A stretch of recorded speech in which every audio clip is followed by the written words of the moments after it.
Welcome back to Color Class. I'm Sarah. I'm Lucinda. In today's video, we are talking cosmetics within the color analysis world. And things get a little tricky.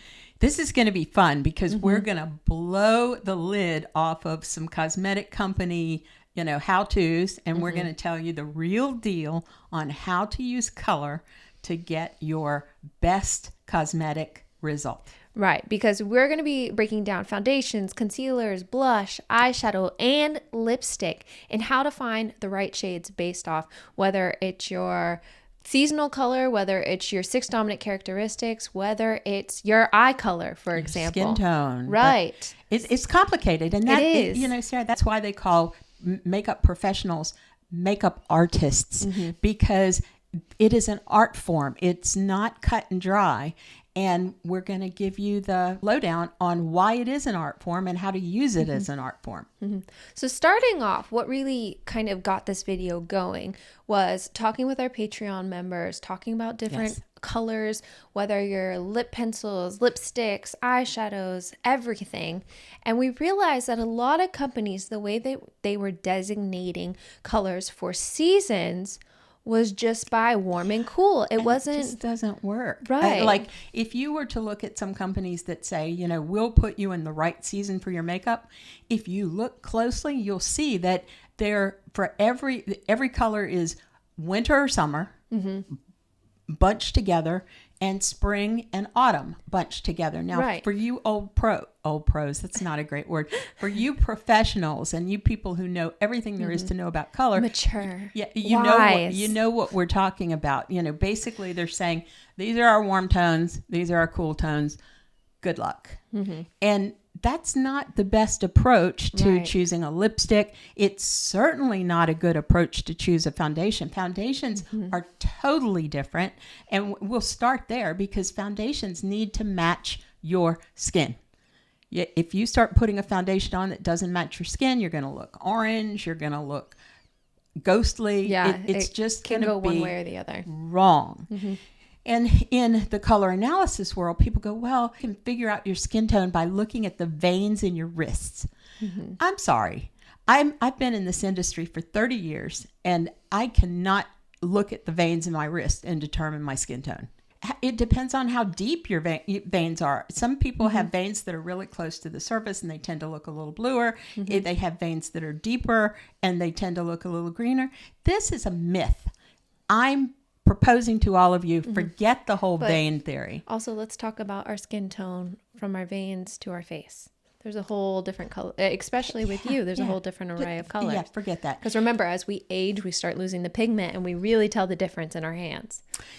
And one of the old myths that we hear in color analysis is that if you have freckles, you have a warm skin tone. Not necessarily so. So a lot of these old tricks. Oh, your jewelry color. If you look good in warm jewelry and gold, you have a warm skin tone. If you look good in silver, you have a cool skin tone. Well, what if you look good in both? We have seasons within the 12 season palette that look good in both, particularly if you're closer to neutral. So that's of no help. And so we hear you because we're getting a lot of questions on the Patreon account. Well, I'm a winter. What color foundation do I wear? Depends on your skin color. Depends on your skin tone. And here at Color Class, we have a foolproof way to know for sure. You want to share it? Just go get your foundation matched. Go to the store, shop the shades, and whatever designation is on the bottles that matches you, that's what you'll get. Because I use the skin tint, is that what I use? And my shade is like 110, something along those lines. Don't quote me on it. But it says neutral. Neutral.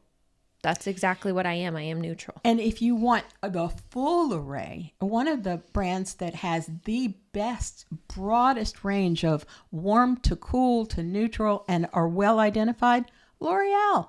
Yeah, L'Oreal, right there in the drugstore. Right. It's also drugstore. So it's easy to go and match. But even if you go just to a Ulta or Sephora, go out there and test those shades. But, proviso, make sure that they are identified by warm, cool, and neutral. And I'll throw out MAC identifies itself by warm, cool, and neutral, but it has this weird sort of upside down, inside out, flip floppy code that nobody can really understand unless you go read their whole description on the website. Forget that.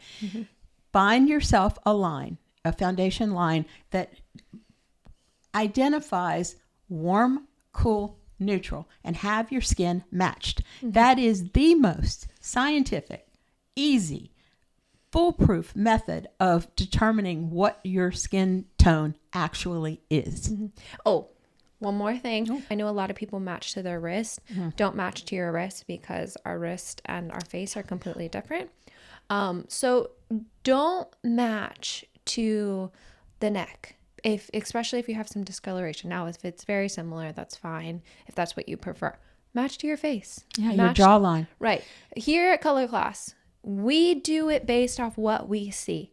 It doesn't matter what you were born with, what color skin tone you were born with, what color you, your arms, your neck, your chest. It does not matter. We are looking at what we can see, and that's what we're matching to. So if you match to your jawline and you're using even the easiest thing to match to is the full coverage foundations, because tints have a lot of latitude. They can go all over the place. So with less pigment, you can be a lot more willy-nilly with your match. Yeah. But full coverage foundation, man, you've got to be on it. And if you need some help, Ulta, I know they do free matching. Sephora does free matching, I think. I tend to be an Ulta girl myself, but you like Sephora, so it's kind of 6 of one, half a dozen the other. But get it matched. And then just a word about concealer. Same thing. Get it matched, but go one shade lighter. Don't go white, because that'll give you the raccoon eyes and you'll never get it blended. One silly shade lighter. And you'll end up with a result that makes your skin basically look like your skin, but flawless. Right. And that's what we're looking for. Now, blush. Blush is funny because back in the day, and I'm 68 years old, so I have a lot of decades of cosmetic advice that have gone in one ear and out the other.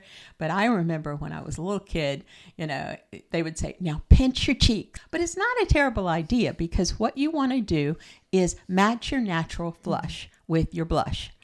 Now, just one proviso. What do we say here at Color Class? We say, first you know the rules, then you can break the rules. So obviously there are going to be cases where you're going to go way out there on your blush, or you're going to ratchet your blush way back. But as a general rule of thumb, to know if you're in the right blush, match your natural flush. Depending on whether you're using a powder, a gel, a stain, you have some latitude there, because anything that's transparent lets your own skin show through. So you don't have to be perfect with your color matching or your matching your flush. But if it's a powder or it tends to a cream, which tends to be a little more opaque, you want to be dead on. You want to be spot on. And another, this is a French girl tip, but French girls look at the inside of their lower lip to get a color clue for blush and for lipstick. So I'm going to throw that out there. Inside of your lower lip, meaning like down here. Yeah, I don't want to like show you my. Yeah, I'm not going to do that either, because I'll look kind of like freakish. But just that's where we're talking about. Pull your lip down and see what color it is in there, and that will give you a clue as to what your natural flush is going to look like. Because let's face it, we are human bodies. In the final analysis, we're a human body, and it all works together, in terms of making our natural color landscape, our colorscape. Now, before we move on to our next thing, we do have lipstick coming up, and we do have what happens if your skin tone and your hair and those kind of tones don't match. But next up, I want to talk about eyeshadows. Eyeshadow is important because we have done a couple videos. We've done a ton of research on what your best eyeshadow shades are. We can't even get into it here. We've done videos. We will link those videos that we have done. But with eyeshadow, we do base it off your eye color. So whatever your eye color is, we are going to enhance your eye color. Okay. But we will definitely link our videos so you can watch the full playlist and get kind of the idea of the full palettes based off complementary shades, because we'd be here all day. And some of this goes back to people don't match. You know, one of the things that we've learned is that, you know, your hair color, your skin tone, and your eye color can be all over the place and not fit into a seasonal rule. So the perfect example is this one right here, my daughter. She's got really warm hair. She's got a neutral skin tone. I think sometimes in the winter it leans a little toward cool because it definitely does, yes. But neutral skin tone and a neutral eye color. So which one do you go with? And it's funny. Well, I was going to say my eye color also shifts based off the colors that I'm wearing. That's right. So if I'm wearing like a blue, it shifts to a cooler blue. If I'm wearing a green, it shifts to a warmer green. And it can go gray. And it's got a little gold fleck. So the bottom line is, for eyeshadow, we've got you covered. Just go look at the video. And also, if you're on Patreon, we should post the charts, our eyeshadow charts on the Patreon account. We want you to have a library of all this color information that we give you in terms of charts and graphs and something swatches. That's specific to you. Like, we want it for you. Or if you're a color professional, you probably want to have it all. You know, you want to have it available to all of your clients. But the bottom line is the library on Patreon. That's the place to go if you're a subscriber. Where it really kind of matters in terms of your coloring and where you have some latitude. Lipstick. For lipstick, think dominant characteristics. What you don't want to do is go to, well, you know, this cosmetic company tells me I'm a summer, so I'm going to use these two lipsticks they're selling me that are summer. No. Or where they list all their winter lipsticks and summer lipsticks together and say, you can use these if you're winter or a summer, which means you're a cool season. Well, this is the perfect example. Today, I went with something that actually matches because I went softer, warmer today. So imagine if I went shopping online and I was recommended a lipstick that was for a spring autumn mix, and it was a bright orange lipstick for a spring. No. It just, even though it was warm and they were selling it to me as a spring autumn shade, it would not look good. So this is where dominant characteristics. Yes. Dominant characteristics. We love the dominant characteristics for lipstick. Yes. Well, we love the dominant characteristics for moving into a lot of things because that is your jumping off point. But for lipstick girls, dominant characteristics. Sara and I, she's my daughter, I'm the mom, we are both soft. I'm cool overall. She's warm, kinda. So if we're doing dominant, if we stick within the soft category and play up our softness, we never go wrong. But imagine if I, being cool, decided I was going to go with something somebody had designated as a winter, and it was a clear shade that looks great on Courtney Cox, and it's a bright blue red. No. It would definitely take over your overall look. It wouldn't blend in with your seasonal color. Yeah, I would look clownish. I mean, for lack of a better term, it would look clownish. So think dominant characteristics, because let's face it, if you are if you're running away from the scene of a crime and somebody said, oh, she was so warm. She was like golden girl. She had red hair and warm skin tone and green eye. Everything was warm about her. Okay, look at warm lipsticks and find your shade within those warm lipsticks. Build a lipstick wardrobe within warm lipsticks. But if somebody says, you know, she was real soft looking, you know, it's like grayish hair, and, you know, she didn't run very fast because she was 68 years old. and then I'm going to go soft. Sara, who is, if you were to take all of her characteristics and mix them up into a pot, it would be neutral. You know, it'd kind of be neutral, which is another word for soft. And then, of course, you look at your tone. Are you really light or really deep? Because if you're really light, you honor that. Rules can be broken. If you're Snow White and you're really kind of light happening all over with black hair, do your red thing. That's fine. Balance is important. Think about balance.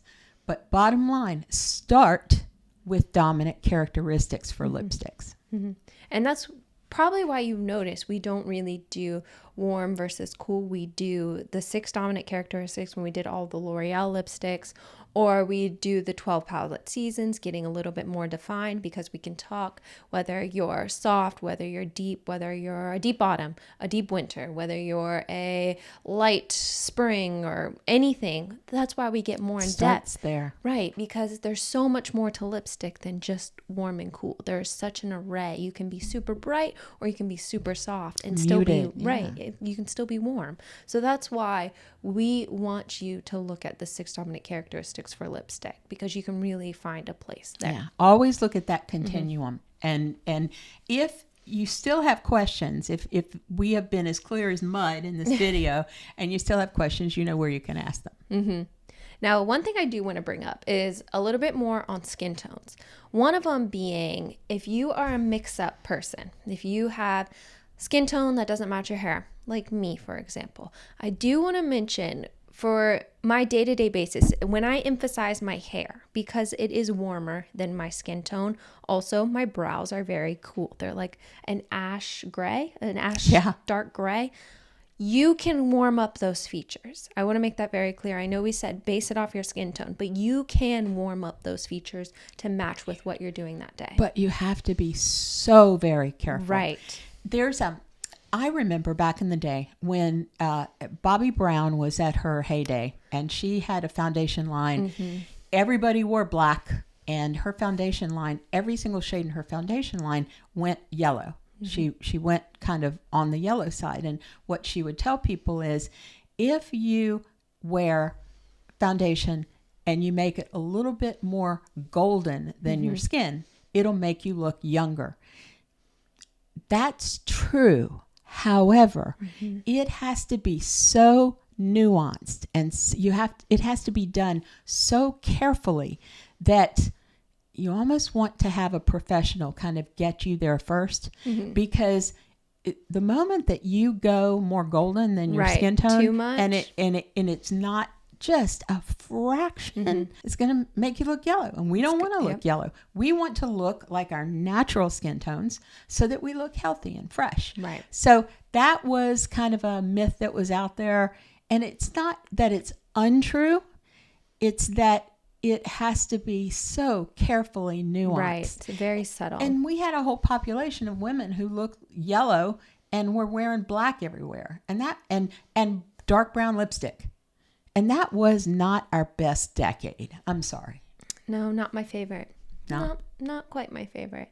But yes, when you are warming yourself up, cooling yourself down, for example, you do have to do it very carefully. I know, like for me, I don't even use brow pencils because I'm so soft that I have to use a brow powder, or I actually use a bronzer to do my brows to warm them up a little bit, because bronzers have a little bit of warmth in there, but what it's not doing, it's not creating harsh lines using a brow pencil. Everything is so soft and subtle. Also, warming up my skin tone, I use a warmer bronzer. What does that do? It's not a super hefty color, an orange color. It's a very gentle, delicate warmth that's going to be applied. One of the most, I don't know, this is just a side note on brow color. Most of us will take a brow color that Estee Lauder once called haze. And it was a brownish, grayish, taupe-ish, because here's the problem. I think taupe is a good way to announce that. Yeah, except that, here's my pet peeve. So many cosmetic companies, you'll look at what they're calling a blonde brow pencil or a taupe brow pencil, and it will look green. I was going to say, it looks green. That drives me out of my mind. It is obnoxious. So, and then you get it home and you're like, why does this look green on my skin? This is horrible. Look for haze. Look for that shade of grayish, brownish. Right. Don't go to what they tell you is blonde. No, haze. Because I know someone who had their brows tattooed on, and they said, "Oh, well, we'll just match your hair color." And she always toned her hair red. She was a little more mature, like myself. So they said, "Oh, yeah, we'll just match your hair color." They did her brows in red. Tattooed forever. not good. I mean, it's not good. Your brows need to have less intensity always than your hair in terms of color, pure color. That's why we never recommend like a black eyebrow pencil either, or a black. A black, I like that shade. Ooh, okay. Yeah, like a brown black is what you need. I was just getting ahead of myself. All right, so one last thing I want to discuss is deeper skin tones for foundation, because that is a topic that, now what we talked about earlier, right, it does apply, but there's a little bit more nuance to deeper skin tone. We actually worked as one of our many jobs. I feel like we're constantly like, oh, we did this and that. One of our many jobs was matching foundation shades and blush shades for previous shades that would be resubmitted for production. So we would say, does this foundation shade, this submission, right, this new submission that they're about to run, does it match this previous submission? So we did that a lot for color cosmetic companies. One of the lines that we worked with and did this for was made specifically for deep, rich skin tones. And the important thing to remember, if you have a deeper, richer skin tone, you require more pigment in your product than somebody like me, for example. But if you have a deep skin tone, you require deeper color that will modify the color of your skin to give you a flush. Otherwise, it will sit on top of your skin. And that's why it's so important to have a color that blends in with your skin tone. Because with color analysis, we know if you are not wearing a color that blends well with your skin tone, so within, like say if you have a deep, warmer skin tone and you put a blue-based blush on it, it can go gray because now you have warmth and you have coolness, and what's going to happen? It's going to shift gray. So that's why we're saying with deeper skin tone, it does matter what color you're putting on. We recognize that this topic, we probably created a few questions. Sometimes it's difficult when you're broaching a new subject and you're kind of hacking away at old norms and wanting to give a new idea or a new approach. It will inevitably create a lot of questions. And lucky for you, we have lots of different ways that you can ask those questions. Sarah, you want to? Well, you can comment down below here on YouTube. That always helps us out. Liking, subscribing, commenting, and sharing. Yes, on Any YouTube. of those things helps us out on YouTube. Now, if you have very specific questions for us that you want to get to the bottom of, hop on over to Patreon. Patreon is kind of like a membership program where we have amazing, wonderful people who are extremely interested in color analysis. So not only will you get us, you will get a really great group. So you can also follow us on Facebook, Instagram, TikTok. Our website is up. You can find us everywhere now, I feel like. And these videos are just getting longer and longer. The end is getting longer the more we add to it. So thank you again for watching this video with us today. I'm Sarah. I'm Lucinda. This has been another color class, and we'll see you in our next video.